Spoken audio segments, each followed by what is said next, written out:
Assalamu alaikum friends, welcome to my channel Learn Work Success. In this video I will teach you about diabetes. आप लोगों ने बहुत सुना होगा कि शुगर हो गई, डायबिटीज़. What is diabetes? आज मैं आप लोगों को बताऊंगी कि डायबिटीज़ होता क्या है. आम जुबान में सुना जाए या समझा जाए तो बंदा कहता है कि डायबिटीज़ ही भाई शुगर लेवल ज़्यादा हो गया, आपका ग्लूकोज लेवल ज़्यादा हो गया. बेसिकली क्या होता है आमतौर पर कि हमारी बॉडी में जो मेटाबॉलिक डिसऑर्डर हो जाता है. मींस मेटाबॉलिक हमारे बॉडी में मेटाबॉलिज्म होता है, मेटाबोलाइज होता है हमारा खाना, हमें एनर्जी मिलती है, ग्लूकोज बनता है. इसमें क्या होता है, इसमें फेलियर होना शुरू हो जाता है. जो हमारे कार्बोहाइड्रेट्स है वो सही से मेटाबोलाइज नहीं हो पाते, जिसके नतीजे में क्या होता है कि आपका शुगर लेवल जो होता है ब्लड में बढ़ जाता है. अब मैं आपको दिखाती हूँ, जैसे कि ये ठीक है, ये इसमें देखें कि ये हमारा नॉर्मल ब्लड ग्लूकोज लेवल है और ये हाई है. इसमें ये हमारे रेड ब्लड सेल्स हैं, ये वाइट ब्लड सेल्स हैं and these are the blood vessels. इसमें जो येलो येलो है ना वो ग्लूकोज है. ठीक है, इसी देखो ये नॉर्मल है, इसमें हमारा जो ग्लूकोज लेवल है वो ज़्यादा नहीं है, लेकिन इसमें देखो येलो पार्टिकल्स कितने ज़्यादा हैं. इट्स मीन कि ये जब हमारी बॉडी में डायबिटीज़ का लेवल ज़्यादा हो जाता है ना तो वो इस तरह ये शो होता है. अब हम अगली बात करते हैं कि जो हमें पता चल गया डायबिटीज़ क्या होता है. ठीक है, अब हम बात करेंगे कि डायबिटीज़ कितनी किस्म की होती हैं. ठीक है, कि कितनी किस्म की डायबिटीज़ होती है. अब हमारे पास ना मेनली 3 टाइप्स की डायबिटीज़ होती हैं. सबसे पहले हम टाइप 1 डायबिटीज़ को डिस्कस करेंगे. टाइप 1 डायबिटीज़ में क्या होता है, ये एक ऑटो इम्यून डिसऑर्डर होता है. हमारी जो पैंक्रियाज होती है ना, ये देखिए क्यूट सी हमारी पैंक्रियाज पड़ी हुई है. इस पैंक्रियाज का काम क्या होता है कि इसमें जो बीटा सेल्स होते हैं ना वो इंसुलिन प्रोड्यूस करते हैं, और यही इंसुलिन क्या करते हैं, हमारी बॉडी में ब्लड ग्लूकोज लेवल को इंक्रीज़ करते हैं.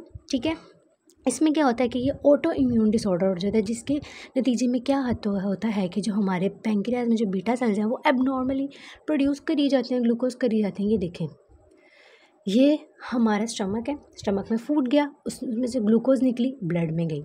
इधर से पैंक्रियाज ने भी क्या किया कि इंसुलिन बनाना शुरू कर दी, ग्लूकोज.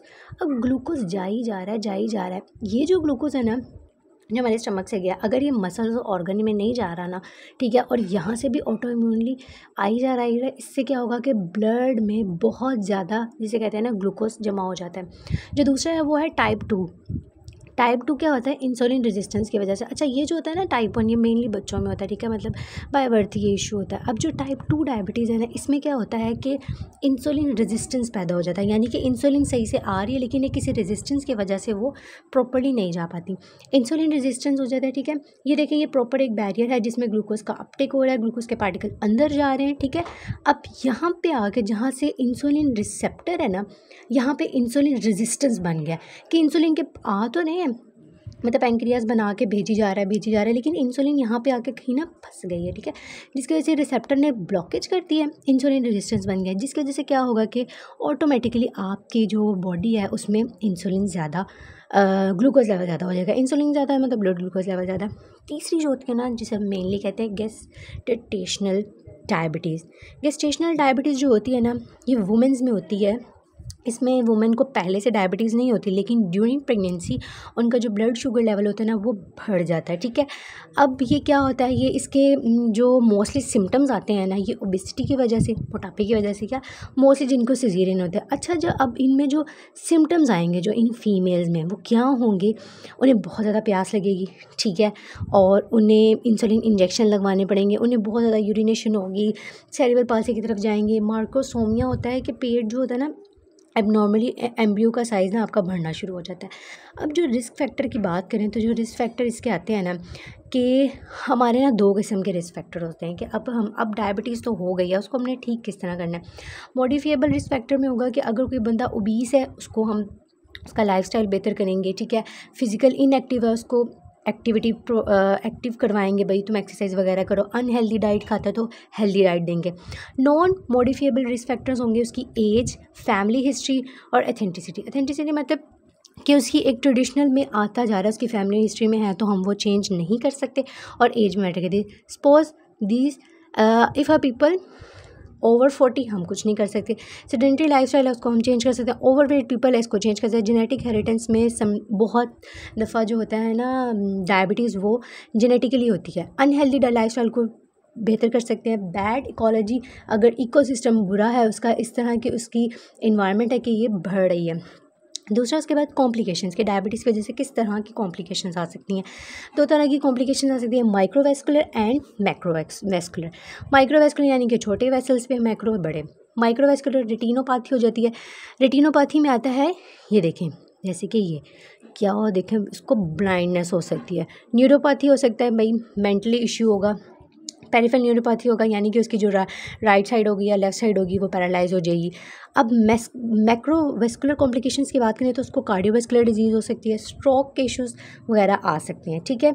उसके अलावा अगर हम बात करें कि हमने इसको डिटेक्ट किस तरह करना है, इफ़ अ पेशेंट, ये सारे उसके सिम्टम्स हैं। अगर एक बंदे को ये नॉर्मल सिम्टम्स नहीं होते, अगर एक बंदा है वो कह रहा है कि यार मुझे बहुत ज़्यादा प्यास लग रही है, फ्रीक्वेंट यूरिनेशन हो रही है, भूख बहुत ज़्यादा बढ़ गई है, इंक्रीज एपेटाइट, ठीक है, उसके जो ज़ख्म है वो भर नहीं रहे, ठीक है, इरिटेबिलिटी है भाई, चिड़चिड़ासापन है, टिंगलिंग सेंसेशंस हो रही हैं यानी कि सुइयाँ चुभती हैं जिस्म में, ठीक है, डिजीनेस होती है, चक्कर आते हैं, सडन उसका वेट गेन हो रहा है या गिर रहा है और उसको ब्लड भी है ना, ठीक है, ये सारी चीज़ें उसको इसकी तरफ लेके जा रही हैं। मैनेजमेंट और ट्रीटमेंट में बताएंगे तो हम उसको योगा एक्सरसाइज करवा सकते हैं। मेडिकेशंस होती हैं, न्यूट्रिएंट्स उसके पूरे होने चाहिए, उसको हेल्दी लाइफस्टाइल, हेल्दी डाइट उसको प्रोवाइड की जाए, ठीक है। उसके अलावा ये सारी चीज़ें जो उसके लिए बहुत ज़्यादा इम्पॉर्टेंट होती हैं। जो टेक्नोलॉजीज़ यूज़ होती हैं, हम ब्लड शुगर लेवल को चेक करने के लिए हमारे पास मशीन्स वगैरह होती हैं, ठीक है, जिसके ज़रिए से हम उसका ब्लड शुगर लेवल हम चेक वगैरह साथ के साथ कर सकते हैं।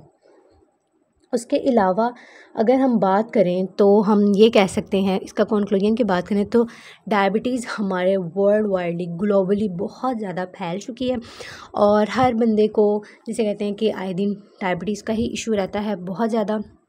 और जो अगर बच्चा हो उसको भी बहुत ज़्यादा डायबिटीज़ का इशू है, ठीक है। उसके अलावा ये फैमिली टू फैमिली भी ये जेनेटिकली इनहेरिटेंस के तौर पे भी रन कर रहा है।